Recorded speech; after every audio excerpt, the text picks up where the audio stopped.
Dugaan 3 hakim yang menyidangkan kasus Harvey Muiz terima suap didalami Jaksa Agung. Nah kan, terbongkar semuanya sekarang. Kira itu akan didalami, tapi yang jelas ya, kalau kita ikuti pasal persangkaannya kan permufakatan jahat, melakukan tindak pidana suap atau gratifikasi.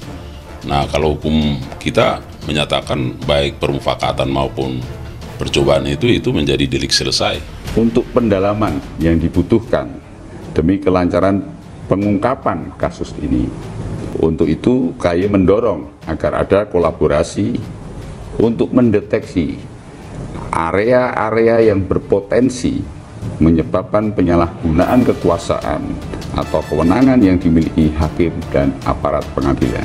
Memang kita tidak boleh mengintervensi hakim. Betul. Hakim itu independen dan boleh punya keyakinan untuk memutus. Tapi supaya diingat bahwa orang yang dipuji-puji seperti yang kasus Tanur di Surabaya itu kan ketika memutus bebas, mula-mula orang mengatakan bahwa hakim yang memutus itu adalah seorang nasionalis, seorang yang sangat bagus, pantas mendapat penghargaan, kan dibela begitu oleh sesama hakim, terutama oleh atasannya. Ternyata dia korupsi, ternyata menerima suap dan ditangkap. Nah, itu oleh sebab itu bagi saya agar seruan Pak Prabowo atau sikap dan sindiran Presiden Prabowo itu supaya betul-betul menyentuh rasa keadilan. Jangan menyakiti hati masyarakat dengan korupsi yang begitu besar, lalu hakimnya juga hanya tertawa-tertawa ketika Harvey Muiz divonis lalu saling berpelukan. Hakimnya hanya tertawa-tertawa, tidak menunjukkan rasa simpati kepada rakyat, tidak menunjukkan wajah serius. Ketiga hakim malah tertawa-tertawa ikut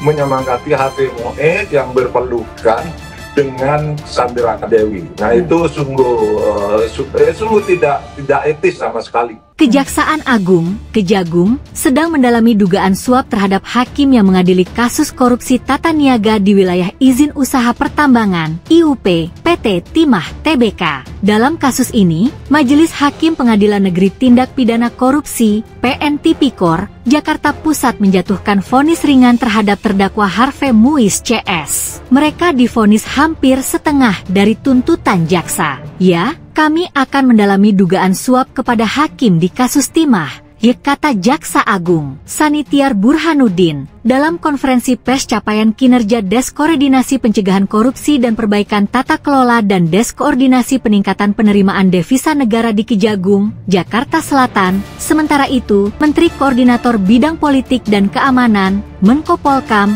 Budi Gunawan mengatakan, Presiden Prabowo Subianto telah memerintahkan Jaksa Agung untuk melakukan upaya banding terhadap vonis para terdakwa. Presiden sangat dengar masukan masyarakat di mana vonis yang diberikan kurang adil sehingga Presiden sudah perintahkan JA untuk upaya banding di dalam vonis. Di samping itu, KAY sedang lakukan pendalaman terkait kode etik para hakim. Lanjutnya, dalam perkara ini, Harvey Muiz dituntut 12 tahun penjara, namun hakim memvonis suami selebritas Sandra Dewi itu 6 tahun 6 bulan. Suparta dari tuntutan 14 tahun menjadi 8 tahun, dan Reza Andriansyah dari 8 tahun jadi 5 tahun. Sementara itu di klaster smelter, Robert Indarto dan Suito divonis 8 tahun dari tuntutan 14 tahun dan Rosalina divonis 4 tahun dari tuntutan 6 tahun. Crazy Rich Pantai Indah Kapuk PIK, sekaligus pemilik PT Quantum Skyline Exchange Helena Lim divonis 5 tahun penjara dan denda sejumlah 750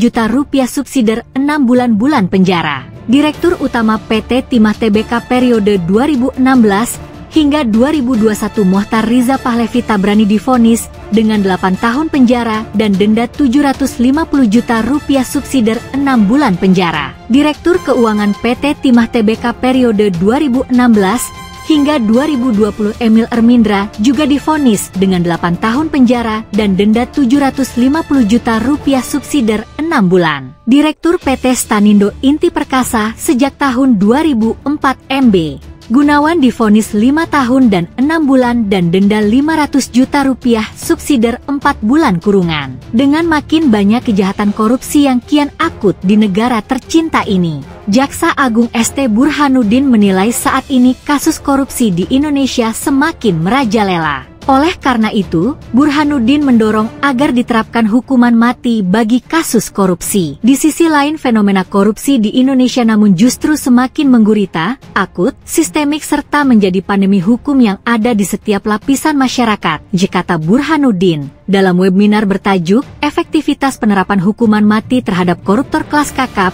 yang disiarkan secara virtual melalui YouTube official Fakultas Hukum Universitas Diponegoro. Burhanuddin menilai upaya pemberian efek jera terhadap pelaku kasus korupsi belum terlihat maksimal karena semakin maraknya kasus korupsi saat ini.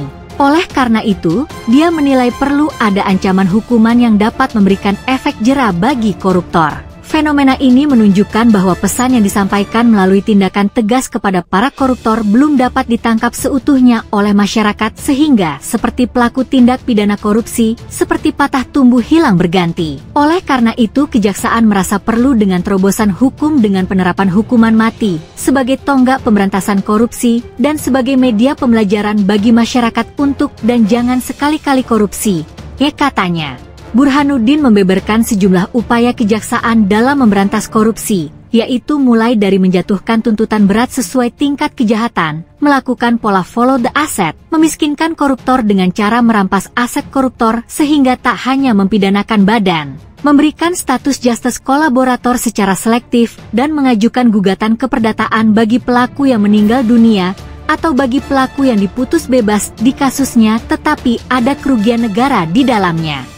Burhanuddin menilai oleh karenanya sanksi pidana mati sebagai salah satu upaya represif dan preventif dalam kasus korupsi. Ia menilai sanksi pidana dapat berperan sebagai alat memutus jalur-jalur korupsi, pemulihan, pemberian efek jera, dan sekaligus sebagai pendidikan agar kejahatan tidak diulang atau ditiru. Sanksi yang berat dihadapkan membuat pelaku kejahatan dan masyarakat menjadi takut, dan dia akan mengurungkan melakukan kejahatan. Kajian terhadap pelaksanaan hukuman mati khususnya kepada para koruptor perlu kita perdalam bersama-sama, ujarnya. Kasus korupsi di PT Timah bagai fenomena gunung es di mana penyalahgunaan izin usaha pertambangan belum semuanya terkuat. Besar kemungkinan modus korupsi yang sama terjadi di perusahaan tambang lainnya. Namun begitu, upaya pencegahan dan pemberantasan korupsi di sektor sumber daya alam ini ditengarai belum sepenuhnya optimal karena masih lemahnya sistem pengawasan pemerintah hingga penegakan hukum yang cenderung pro pelaku bisnis. Hal itu dikemukakan oleh peneliti Pusat Kajian Anti Korupsi, PUKAT, Fakultas Hukum Universitas Gadjah Mada, Yuris Reza Kurniawan, menanggapi dugaan korupsi dalam tata niaga komoditas timah wilayah izin usaha pertambangan, IUP, PT Timah Tbk tahun 2015 hingga 2022 yang kini ditangani oleh Kejaksaan Agung RI.